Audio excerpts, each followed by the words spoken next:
Olá a todos e todas, eu sou a Bárbara, do setor de produção e militante do MST do DF em Torno, e vamos aqui para mais uma análise de conjuntura semanal.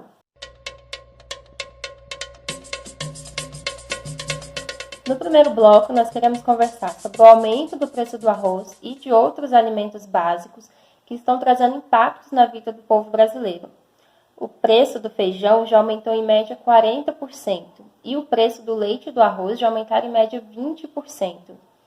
Três alimentos importantes que compõem a base da alimentação das famílias. O que explica essa situação são as opções políticas feitas pelo governo de priorizar o agronegócio em detrimento da agricultura familiar e camponesa e a falta de uma efetiva política pública de abastecimento alimentar.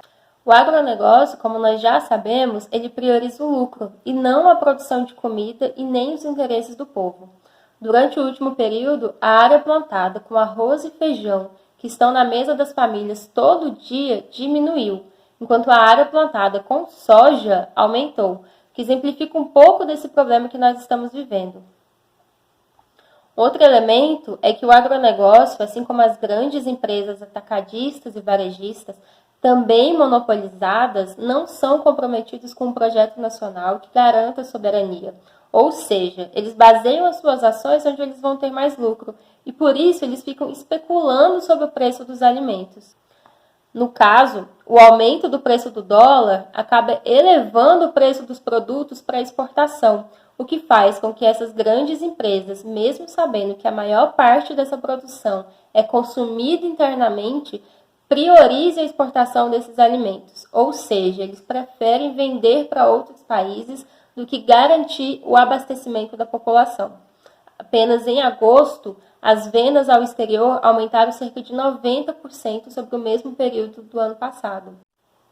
Outro elemento que também está diretamente associado a esse aumento dos preços dos alimentos é a falta de uma política de governo de abastecimento alimentar e de políticas públicas destinadas à agricultura familiar e camponesa. Políticas essas que vêm sendo desmontadas desde o golpe à presidenta Dilma em 2016. A CONAB, Companhia Nacional de Abastecimento, está totalmente enfraquecida. Só esse ano foram 27 unidades de armazenamento que foram fechadas. Hoje ela não tem mais uma política reguladora de estoques estratégicos que garantam estoques mínimos de alimentos básicos. Os estoques estão zerados. Isso significa que o governo não tem estoque regulador de alimentos para enfrentar momentos tão difíceis como o que nós estamos vivendo com a pandemia da Covid. Associado a isso está o desmonte de duas políticas importantes de comercialização, como o PAA, Programa de Aquisição de Alimentos, e o PNAE, o Programa Nacional de Alimentação Escolar, que impulsionavam com que os agricultores produzissem porque tinham a venda garantida para o governo e a preços justos. Com esses programas, respeitando os hábitos alimentares locais, os agricultores podiam programar sua produção porque tinham a venda garantida, então praticamente não havia perda, sem atravessadores, e o dinheiro ficava com as famílias no próprio município, também fomentando o comércio local. Ao deixar de priorizar essas importantes políticas de abastecimento e de fortalecimento da agricultura familiar e camponesa, o irresponsável governo Bolsonaro deixou o povo à própria sorte, ou, na verdade, nas mãos das grandes empresas e nas mãos dos interesses do mercado. E isso rebate diretamente na vida da população, sobretudo as famílias de baixa renda, que já vêm sendo tão afetadas pelas condições impostas pela pandemia da Covid.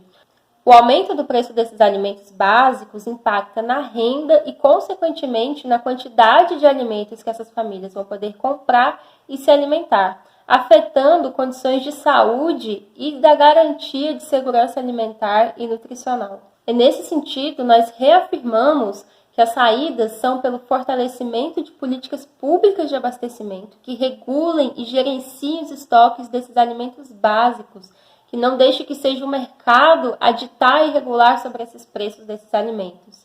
E políticas que fortaleçam a oferta de alimentos produzidos pela agricultura familiar e camponesa, como o projeto de lei Assis de Carvalho, que liberaria recursos emergenciais para que a agricultura familiar e camponesa pudessem produzir alimentos e garantir o abastecimento interno nessa situação tão difícil da pandemia. Mas o governo Bolsonaro vetou essa lei, decretando o aumento da fome e mostrando que a produção de alimentos não é de interesse desse governo. É importante dizer que a existência do teto dos gastos não tem resolvido os problemas econômicos, muito menos os problemas e demandas da classe trabalhadora. E um exemplo que escancara a inadequação dessa regra diante das responsabilidades da gestão pública é como o país tem enfrentado a pandemia do novo coronavírus. O teto dos gastos diminuiu os recursos destinados ao Sistema Único de Saúde, o SUS, impactando diretamente na adoção de medidas efetivas de combate à pandemia. Esse teto dos gastos impacta principalmente as populações mais vulneráveis e que mais precisam da assistência social e do investimento público.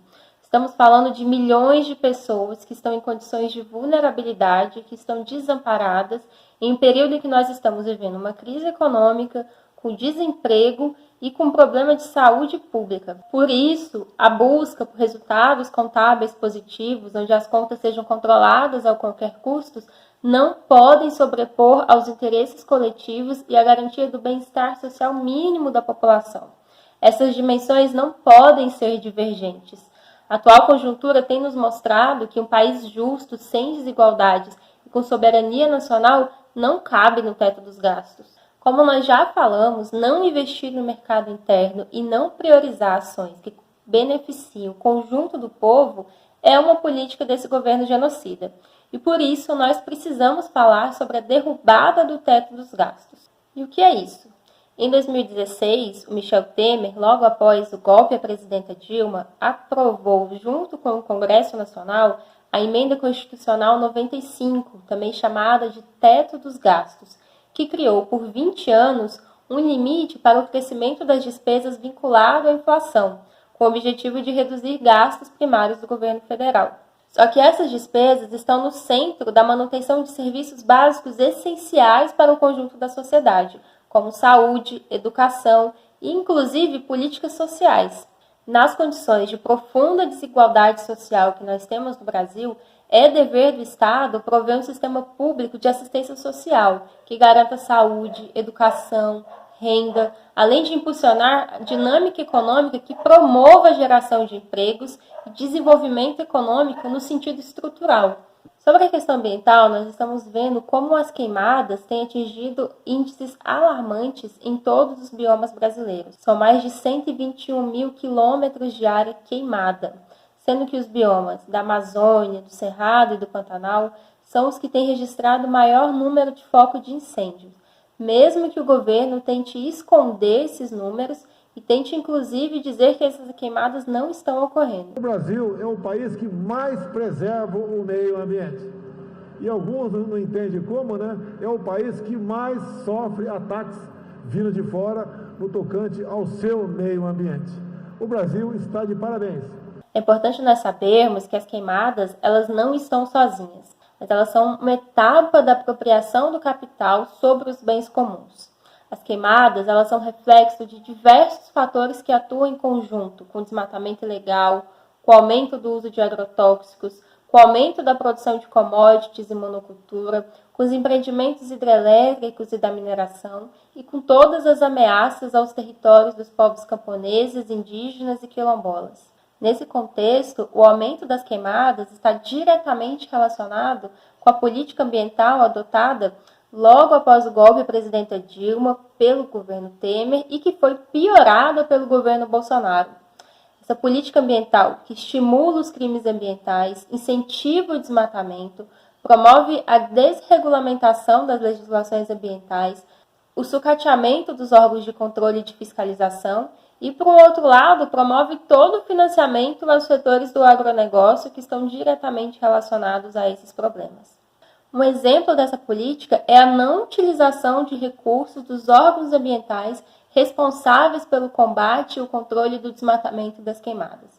O IBAMA, vinculado ao Ministério do Meio Ambiente, executou apenas metade dos recursos destinados à prevenção e combate às queimadas. Mesmo nós estando num período mais seco nesses biomas, em que os esforços do poder público deveriam ser concentrados. Em contraponto a essa política nefasta de destruição ambiental e com todo o acúmulo histórico da construção da agroecologia, é que o movimento dos trabalhadores rurais sem terra reafirma a construção da reforma agrária popular, a partir da produção de alimentos saudáveis e do cuidado com os bens comuns da natureza e do povo. Em resistência ativa, estamos concentrando nossos esforços também na construção do Plano Nacional Plantar Árvores e Produzir Alimentos Saudáveis, que tem a meta de plantar 100 milhões de árvores ao longo dos próximos 10 anos, produzindo alimento, conservando as nascentes, recuperando o solo e as áreas degradadas herdadas pelo latifúndio e plantando árvores também na cidade. E no contexto, então, da construção do nosso plano e diante da conjuntura que nós estamos vivendo, que nós faremos na próxima semana, do dia 20 ao dia 26 de setembro, uma campanha de plantio de árvores sobre o lema Plantemos a Resistência contra o genocídio e os despejos. O dia 21 de setembro é o Dia da Árvore, e nós temos a tarefa de recolocar essa pauta na perspectiva da luta de classes, denunciando os verdadeiros culpados e os grandes projetos do capital que estão por trás desse aumento do ritmo da exploração dos bens comuns da natureza, e denunciando como isso afeta a vida do povo do campo e da cidade. Por isso, a nossa semana terá como base 3 pautas muito importantes. A primeira é denunciar as ações do governo Bolsonaro nesse tema ambiental, como o aumento das queimadas, do desmatamento, toda a desregulamentação das legislações ambientais e o estímulo aos crimes ambientais e impunidade sobre eles, entre tantas outras contradições aceleradas por esse governo. O segundo é denunciar a postura genocida do governo com a pandemia e essa naturalização da morte, sobretudo com o povo mais pobre. Nesse sentido, nós devemos reforçar com o conjunto da sociedade a mensagem de esperança que as árvores trazem, criando ambientes mais resilientes frente a novas pandemias. E o terceiro é denunciar as ameaças de despejo aos nossos territórios, denunciando que despejo na pandemia é crime, mas também reafirmando o nosso compromisso de luta com aqueles territórios. Portanto, que nós possamos, em articulação com as forças e com os aliados locais, construir bonitas ações nos nossos estados, plantar árvores nas áreas ameaçadas de despejo e em outros acampamentos, como forma de resistência, construir ações de embelezamento dos nossos territórios com plantio de árvores, com as faixas, com as nossas palavras de ordem, com a pintura de murais, e plantar os bosques da memória em homenagem e solidariedade às vítimas de Covid nos municípios onde nós temos assentamentos e acampamentos organizados. Que nessa semana nós possamos fazer uma bonita mobilização, seguindo todas as orientações e cuidados com a saúde, com plantio de árvores e uma bonita ação de solidariedade, de unidade e pautando o tema com o conjunto da sociedade, denunciando os planos e ações de destruição ambiental do capital. Que possamos dar passos consistentes na construção da reforma agrária popular como uma tarefa revolucionária.